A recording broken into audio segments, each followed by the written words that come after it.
We are going to go now and say a very good morning here to the Honourable Member for Grand Bank, the Honourable Minister of Fisheries and Aquaculture, Government of Newfoundland and Labrador, Darin King. Good morning. Good morning, Randy. How you doing? I'm not too bad. I apologize up front. I'm fighting a little bit of a case of the flu this morning. Why, I tell you can hear it, too.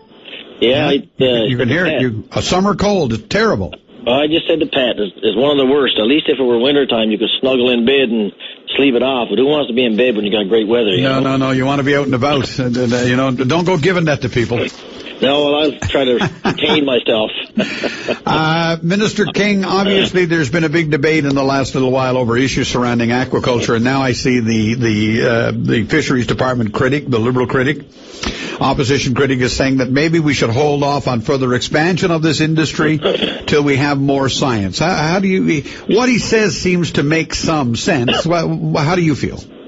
Well, I want to touch on a couple of points. It seems to me that we're making a habit of Mr. Bennett and the Liberal Party putting out policy positions that are totally reckless and ill-informed. I mean, I had to be very blunt with you on this. I read the transcript of Mr. Bennett's comments this morning, and there are 4 points I took out of it that I thought were absolutely ridiculous.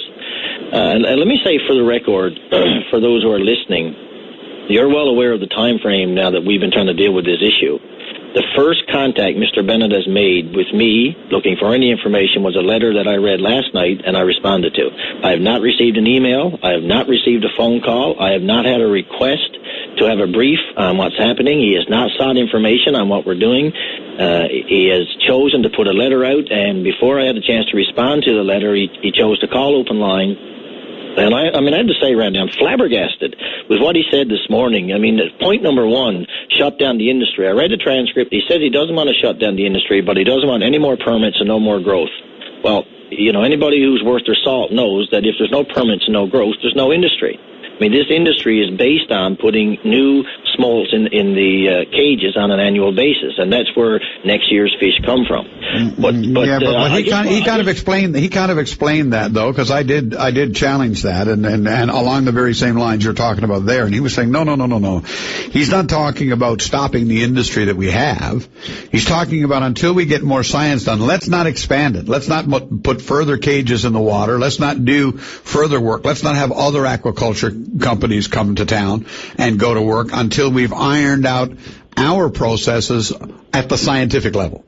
Well, you just listen to the inaccuracies in your statement. Number one, there are no new companies coming to town. We have a solid industry that's developed here and that's moving forward.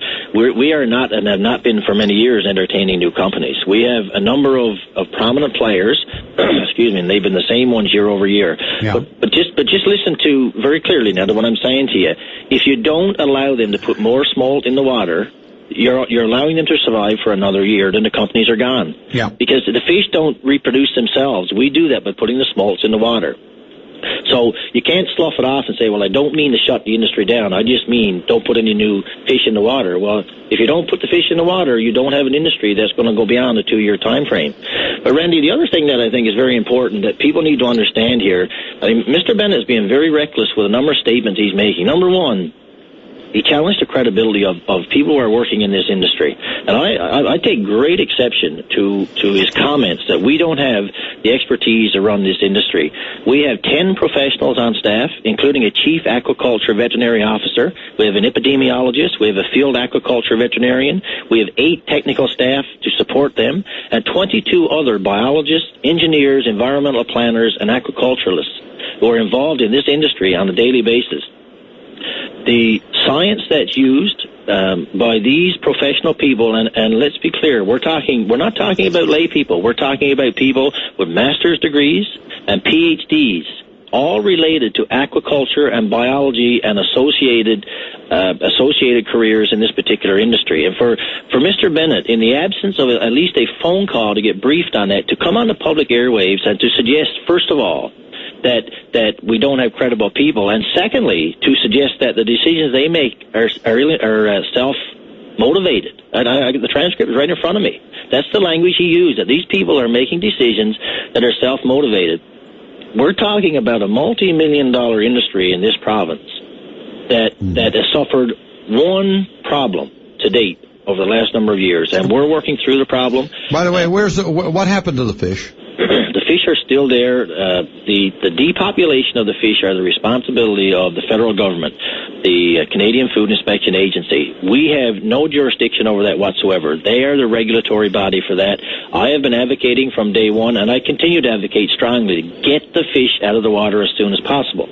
They're the ones that deal with the local company on the standard operating procedures, which will determine how the fish are taken out and how they're disposed of.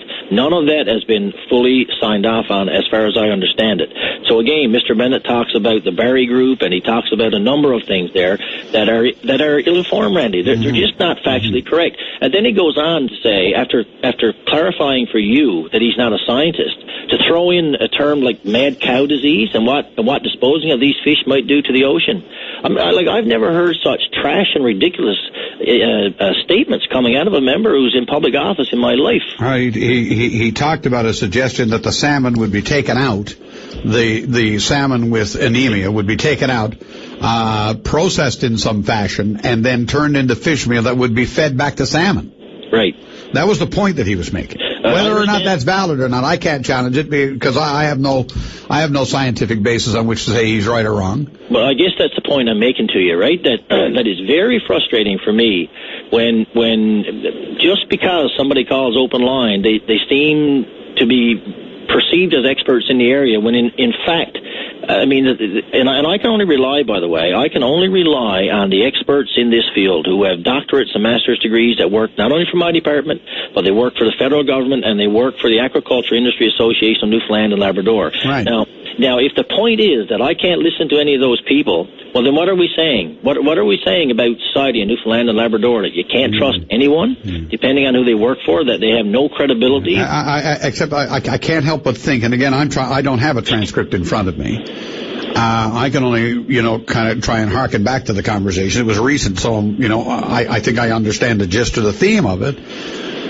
His argument was primarily about not that the people we have are no good.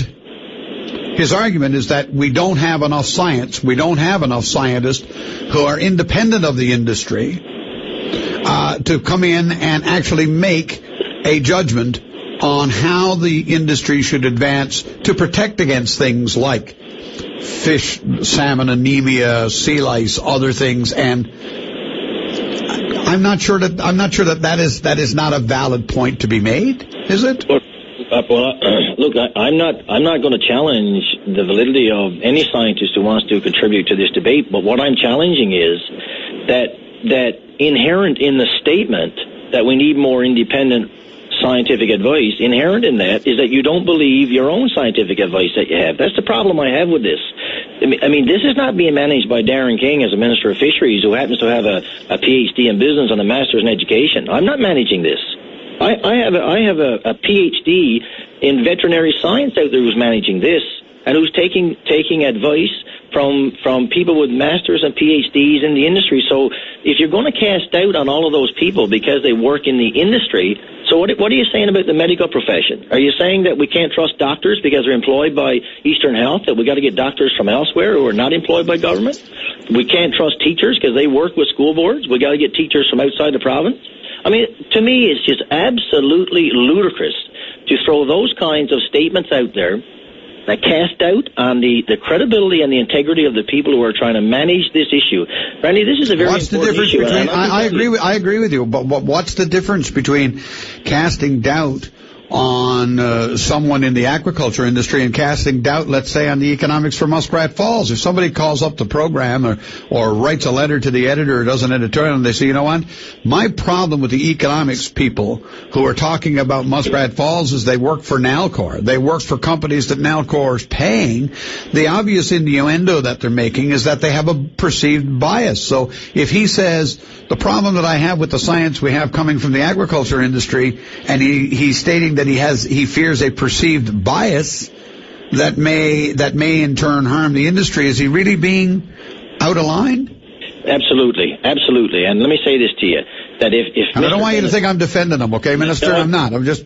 No, I don't think you're defending him, and I don't want you to think that that I'm taking it personal, but I'm telling you, I'm talking very serious and very stern, because I believe in this industry, and I believe that what Mr. Bennett and a number of other people have done have cast doubt on an industry that's very important to the economy of Newfoundland and Labrador, and an industry that's being run very professionally with the highest standards of conduct, not only of the scientists who are involved on behalf of the province, the whole province, not just the government, but also on behalf of the employees who run that industry on a daily basis. I just spent 2 days in that area talking to people down there, and I'll tell you right now that they're obviously concerned about the disease, but their bigger concern is the reckless comments that they hear coming out of people on a daily basis, people who are not educated and trained in the field. That's the biggest problem they have. Yeah. Well, I can see that. I would think fear is one of the, we fear the unknown, and if people start to lack confidence in the products being produced by our agriculture industry, they'll stop buying and eating it, and then the industry is gone. Well, absolutely, and the point I'm trying to make to you is that the fear is being instilled in the public through these airwaves by people who have little or no knowledge about what they're talking about. Mm-hmm. That's the only point I'm trying to make. If Mr. Bennett came in and met with our scientists and asked direct questions and got answers, and then he wanted to call you up and say, I've just done an assessment and I've been briefed, and here's what I see, fair enough. I can have somebody come back who's trained in this area and debate it. Mr. Bennett is making these comments in the absence of not one iota of information of what's happened on the South Coast. He's got not one clue of what we've been doing down there. He hasn't taken the time to ask me the question of how we've engaged people, what we're doing, what the process is, who's responsible. In his transcript, he says that the provincial government has bundled this from day one. The provincial government's not even responsible. It's the federal government who's responsible for regulating the food industry. It's the federal government who's responsible for making the decision to say that the disease is confirmed or it's not confirmed. And it's the federal government who's responsible for the depopulation of those fish. Anyway, we've got to end on that note, but in this context, it's fair to say nobody's bungled anything. Is that a fair comment? The only thing that's bundled in this, in my view, is when people come on, people who are ill-informed, make reckless comments like the Liberal Party and Mr. Bennett did this morning. I think it's very regrettable, and I feel for the people on the South Coast. I spent Sunday and Monday down there, and it's the exact same thing that they're saying to me, that the people who call in, I heard Dr. Phil Earle last week make a scientific comment. Nobody tells the public that Dr. Phil Earle is not a medical doctor, or that he is. Mm-hmm. And people assume for a minute when they hear it that he's a medical doctor or that he's a biologist. Like, people should clarify what their background is if they're going to make scientific comments. If you just want to cast an opinion, look, opinions are fair enough. Fair game. When you cast doubt on the expertise in the area, that's where I think you cross the line, and people ought to know the difference. Darin King, the Minister for Grand Bank, the member for Grand Bank, the Honourable Minister for Fisheries, Agriculture, Government of Newfoundland and Labrador. Thank you for this. Get that throat better. I will, and appreciate the opportunity. All right, have a great day. Take care. Bye-bye. Bye-bye. All right, highly critical of what Jim Bennett, the Liberal opposition critic, has said, but he's also thrown down the gauntlet, an invitation, if you will. Come get briefed and then tell us what you think.